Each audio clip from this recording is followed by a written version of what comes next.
Picture this. You are walking across your kitchen on a quiet, normal morning, carrying a fresh, steaming cup of coffee. Your mind is already focused on the day ahead, maybe thinking about your to-do list or looking out the window at the weather. Then, in a split second, everything shifts. Your toe catches the tiniest lip of the area rug under the kitchen table. In less than a blink of an eye, a simple, routine step across the floor completely transforms into a terrifying, dangerous fall. Your hands fly out, the coffee spills, and your body scrambles to save itself. Have you ever stopped to wonder what would happen if the next time you trip, your body simply cannot catch itself fast enough? It is a scary thought, but it is one we absolutely have to talk about. Most people out there assume that tripping is just a matter of bad luck, a momentary bout of clumsiness, or an inevitable, unchangeable part of getting older. We tell ourselves that we just need to watch where we are going or that we are just having an off day. But the truth is far more specific than that. If you find yourself experiencing repeated trips, stumbles, or near misses, your body is actually sending you an urgent warning signal. It is trying to tell you that two specific muscle groups have weakened over time. These are the exact muscles responsible for lifting your toes up and driving your entire leg forward, working together to keep your foot flying safely above the ground with every single step you take. The good news here is incredibly empowering. You do not have to just accept this, because you can actively train these muscles. Today, I am going to walk you through 5 targeted exercises specifically designed to strengthen both of these crucial muscle groups, completely retrain your automatic foot lifting patterns, and give you the power to clear everyday obstacles safely and confidently. The best part is that you can practice every single one of these right at home without needing a single piece of fancy gym equipment. You are going to learn the exact mechanical reasons why your foot keeps catching on the floor, and more importantly, how to permanently correct the problem before a minor stumble turns into a serious, life-altering fall. Before we dive deep into these movements, if you have not subscribed to the channel yet, I highly recommend you hit that subscribe button right now and turn on the notification bell. That way you will never miss another practical, life-changing health tip made just for you and your wellness journey. And as we go through this, if you find this information valuable and you are enjoying the video, go ahead and type a 1 in the comments section down below. If not, type a 0 to let me know exactly how I can improve and make better content that serves your needs. To really understand how to fix this issue, we first have to ask a fundamental question. Why exactly do adults over the age of 70 trip so much more frequently? To answer that, we have to look at the biomechanics of a normal walking stride. Every single step you take requires your foot to swing forward and cleanly clear the ground beneath it. For this to happen smoothly, 2 distinct muscle groups must activate with perfect timing. The first group is known as the ankle dorsiflexors, which run right along the front of your shin. Their primary job is to pull your toes and the front of your foot upward toward your body as your leg swings through the air. When these shin muscles begin to lose their strength, your toes start to lag behind. Instead of clearing the floor, they tend to drag, causing you to catch the edge of a rug, a raised door threshold, or an uneven crack in the sidewalk. The second muscle group involved in this process is your hip flexors, located right at the very front of your hip joint. These muscles are the engines of your stride. They drive your knee forward and upward, helping to lift your entire leg off the ground. When your hip flexors become weak, your foot stays much closer to the floor during the swing phase of your step. This forces your ankle muscles to work twice as hard to compensate for the lack of hip lift. Imagine trying to open a door that has an incredibly stiff, rusty hinge. The door might still move a little bit, but it simply will not open far enough for you to walk through comfortably. The exact same thing happens in your lower body when these 2 muscle groups lose their strength and endurance. Your foot simply does not rise high enough off the floor to navigate the world safely. Fortunately, neither of these muscle groups is permanently broken. Both can become significantly stronger, sharper, and more responsive with consistent, targeted exercise. Let us start with exercise number 1, which I call the stair activation. To understand why this matters so much, you have to realize that this movement is the absolute foundation of this entire safety routine. It is quite literally the single most direct exercise you can possibly perform to target both of these critical muscle groups at the exact same moment. Most traditional leg exercises isolate your body, working just one muscle group at a time. The step lift is entirely different. It beautifully combines an active ankle movement and an active hip movement into one fluid, two-stage repetition. This means that every single rep you complete is directly training the precise sequence of muscle activations that your body needs to execute naturally with every step you take out in the real world. What makes this particular exercise so incredibly powerful for seniors over the age of 70 is not just the raw physical strength it builds, but the neurological retraining it provides. After months or even years of developing a shuffling, dragging, walking habit, the neural pathway, the literal communication line from your brain to your muscles that tells your ankle to lift and your hip to drive, has grown incredibly faint and weak from disuse. The step lift acts like a megaphone, sending a crystal clear, powerful signal along that exact neural pathway with every single repetition you perform. Over time, that mental signal gets stronger, your muscles learn to respond much faster, and your foot naturally begins to clear the ground the way it was always beautifully designed to do. To do this exercise correctly, all you need is the bottom step of your staircase at home, or a low, incredibly sturdy footstool.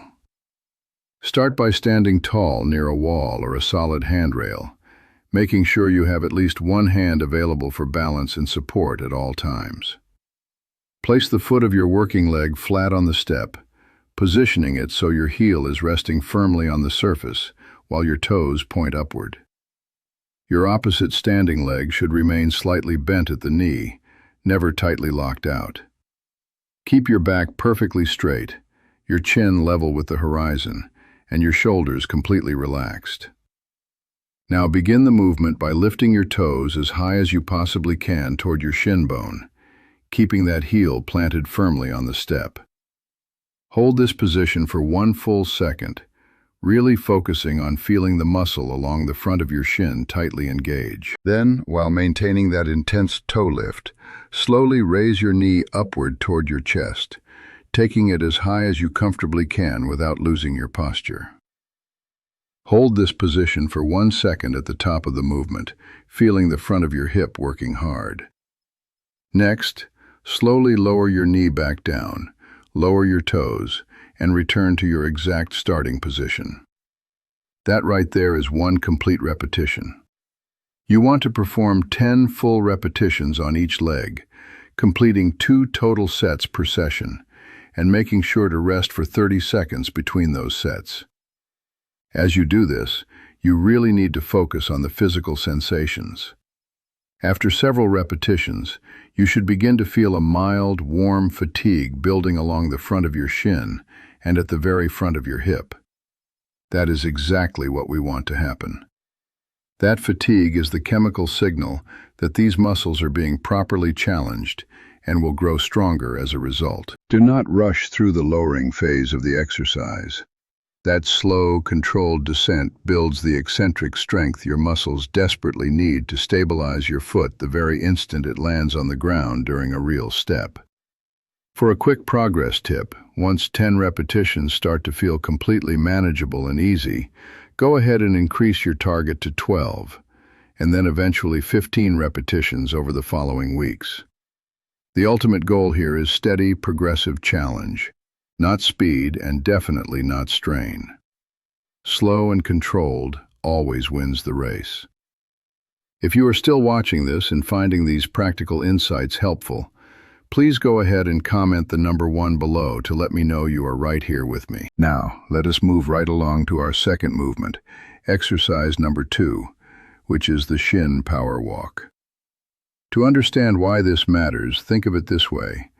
The step lift builds the raw strength, but the toe raise walk teaches your body how to actually use that strength while you are in motion, which is when it matters most.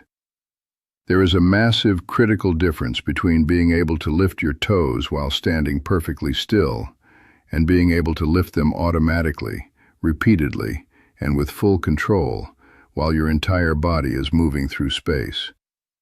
This exercise beautifully bridges that gap.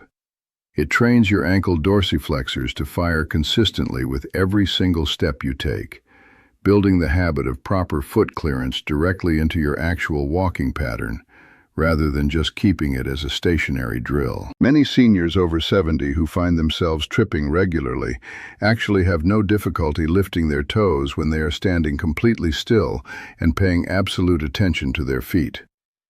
The real breakdown occurs when they are walking across a room, thinking about something else entirely, carrying an object, or simply moving through their day on autopilot.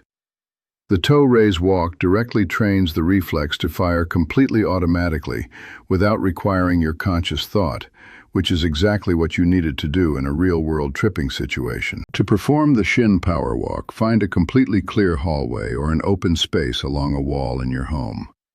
Stand at one end of the space with one hand lightly touching the wall for continuous support if you need it. Begin walking forward, but with each step you take, right before your foot swings forward through the air, consciously lift your toes upward as high as you possibly can. You want to keep those toes lifted through the entire swing phase until your heel makes clean contact with the ground. Your heel should touch down first, with the toes still pointed up, and then the rest of your foot smoothly follows. Take 10 deliberate steps forward in this exact manner, then turn around carefully using small, controlled steps, and walk back another 10 steps to where you started. That constitutes one full set. You will want to complete 3 total sets, taking a nice 30-second rest between each one. While you are doing this, it is incredibly important to keep your gaze fixed forward, not down at your feet. In real life, your ankle needs to lift automatically while your eyes are focused on where you are going, like navigating a busy store or looking for a handrail, not focusing on the mechanics of your own feet. This exercise begins building that automatic quality from the very first step you take. If you ever feel unsteady, simply slow down your pace and keep your hands securely on the wall. Speed is never the goal with these movements.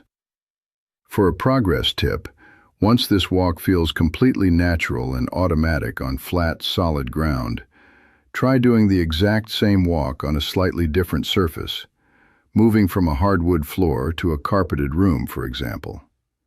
That subtle variation in texture and resistance forces your nervous system to adapt and generalize the movement pattern, which is precisely what you need for real-world safety, where walking surfaces are rarely perfectly uniform. That brings us directly to exercise number 3, the hip drive march.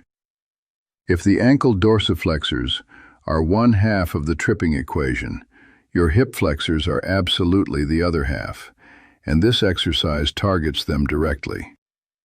When your hip flexors are strong and firing correctly, they generate the powerful forward drive that lifts your entire thigh up with each step. That thigh lift is what creates a beautiful, safe chain reaction in your stride. Your thigh rises, your knee naturally comes up, and your ankle clears the ground with room to spare. When the hip flexors are weak, that vital chain reaction breaks down at the very first link, and no amount of isolated ankle strength can fully compensate for a hip joint that is not doing its fair share of the work.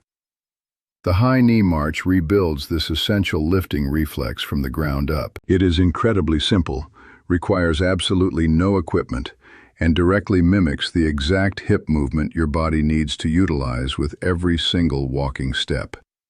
Done consistently, it fully restores the power and speed of that forward hip drive, which means your foot spends significantly more time safely in the air and much less time dangerously close to the ground where tripping hazards live. To perform this exercise, stand directly behind a sturdy kitchen chair with both of your hands resting lightly on the back of it for balance and support.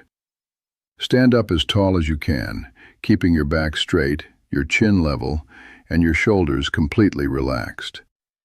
Slowly lift your right knee upward toward your chest, taking it as high as you comfortably can without allowing your upper body to lean backward. Hold that position for 2 full seconds, right at the very top of the movement, and then lower your foot back down to the floor slowly and with complete, absolute control. Once that foot is planted, repeat the exact same movement on your left side. That is 1 full repetition. You want to complete 15 repetitions on each side, which equals 30 total lifts, maintaining a slow, highly deliberate pace throughout the entire exercise. What you really want to focus on here is isolation. The lifting work should come entirely from your hip muscles, not from building up momentum, not from leaning your torso back, and not from a quick, uncontrolled swing of the leg. It needs to be slow, intentional, and powerful. Furthermore, the lowering phase of the march matters just as much as the lift itself. Do not simply let your foot drop loosely back to the floor. Control the descent all the way down until your foot touches the ground. This eccentric control is what stabilizes your foot the exact moment it returns to the earth during normal walking. And it is honestly one of the most undertrained physical qualities in seniors over 70. As a progress tip, as this exercise becomes easier over time, you can practice the march while moving slowly forward through your hallway. Lift each knee deliberately before taking a step, and then consciously place your heel down first. By doing this, you are now combining this exercise directly with the toe raise walk from exercise 2, creating the closest possible simulation of proper, safe walking mechanics that you can easily train at home. If you are still watching and finding these insights valuable, please take a second to comment number 1 below to let me know you are here. Now let us keep this momentum going with point number 4, which is exercise number 4, the Shin Endurance Walk. This exercise targets your ankle dorsiflexors in the most direct and concentrated way possible by forcing them to stay fully, continuously activated throughout an entire period of walking, rather than just for a single step or a single isolated repetition. Walking exclusively on your heels requires your shin muscles to hold your toes lifted without a single moment of relaxation, which builds both the raw strength and the vital muscular endurance of these tissues in a way that no other exercise in this routine can possibly replicate. Endurance matters immensely because in real life, you are never just taking one single step. You are walking across a massive grocery store parking lot, navigating the aisles of a store, or walking down a dark hallway to the bathroom at 2 o'clock in the morning. Your ankle dorsiflexors need to be strong enough to do their job not just once or twice, but repeatedly throughout your entire active day without giving out. To do the Shin Endurance Walk, stand near a wall with one hand lightly touching it for constant balance. Lift the front of both of your feet completely off the ground simultaneously, so that only your heels remain in contact with the floor. Hold your toes as high as you possibly can on both feet at the same time. Now begin walking forward on your heels only, taking small, incredibly careful steps while keeping those toes lifted high throughout the entire movement. Walk 10 steps forward, then carefully turn yourself around and walk 10 steps back to your starting point. That counts as 1 set. You will want to complete 2 full sets, allowing for a 30-second rest between them. As you do this, you need to be prepared for the sensation. This will feel challenging, and that is exactly right. Your shin muscles are going to fatigue quickly in the beginning, and that is the whole point of the exercise. Make sure to stay near the wall at all times and take very small steps. Do not try to walk fast or cover a massive distance. The sole goal here is the continuous burning activation of those dorsiflexors, not speed. If your toes happen to drop at any point during the walk, simply stop, reset your posture, lift them back up, and begin again. Partial activation simply does not produce the same life-changing training effect. For a quick progress tip, feel free to begin with just 5 steps in each direction if 10 feels like a bit too much at the start. You can easily add 1 or 2 steps per session as your endurance naturally builds up. Most people are pleasantly surprised by how quickly their shin muscles strengthen with this movement, because these are smaller muscles that respond incredibly rapidly to the right kind of direct, focused challenge. This brings us right to our final movement, exercise number 5, the clearance step. Everything you have practiced so diligently in the previous 4 exercises has been building directly toward this moment, because this exercise is the closest real-world simulation of the exact situations that cause dangerous tripping in adults over 70. Think about a bunched-up rug edge, a raised door threshold, a pet toy left on the living room floor, or a garden hose stretched across the walkway outside. In every single one of these common situations, your brain needs to rapidly detect the obstacle, send an instantaneous signal to lift your foot high enough to clear it, and land safely and stably on the other side, all within a fraction of a second. When that chain of events works correctly, you step right over the object and keep moving without ever breaking your stride. But when it breaks down anywhere along the way, when the mental signal is a bit slow, when the hip flexor is too weak to generate the necessary lift, or when the ankle fails to hold the toes high enough, that is exactly the moment a minor stumble becomes a dangerous fall. The clearance step trains every single link in that physical chain simultaneously. It trains the visual detection, the muscle lift, the physical clearance, and the controlled landing.